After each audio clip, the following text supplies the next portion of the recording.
It's early October and it's time to think about the holidays, especially if you're running a business like I am. And I found this one called Noel, I believe. I'll put that, whatever it was called, in the instructions to make it easier for you to find.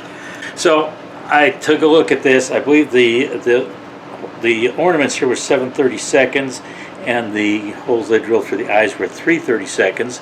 This is not going to be a difficult pattern because these are access on the outside, so you got 1, 2, 3, 4 inside cuts. That's about it, and the details aren't horribly small, so this would actually be doable for someone that is a fairly new scroll sawer.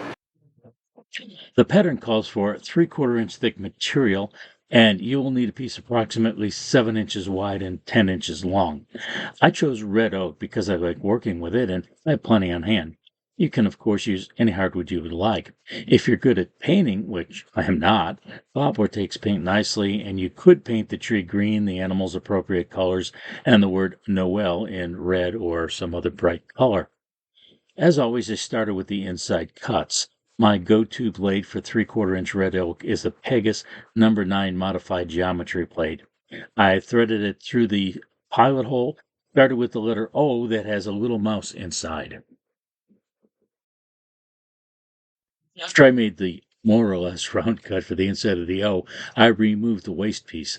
The blade was acting like a wedge, so I had to loosen it first, remove the waste, then tighten the blade up again.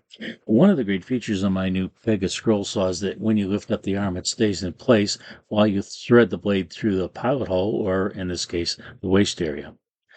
There were several details to cut on the mouse, and to do these I slowed down the blade speed. This makes for a less aggressive cut, which is what you want when cutting fine details. You have better control over the workpiece, and you can take your time to follow the lines exactly.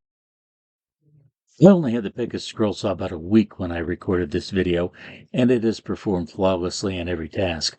I already mentioned how the arm holds in the upper position, and the toolless blade change is a big time saver. The inside cuts aren't difficult, but there is enough detail that you will need to take your time on those areas. The little details add a lot to the project, and the finished product is something you will be proud to display in your home or to give as a gift.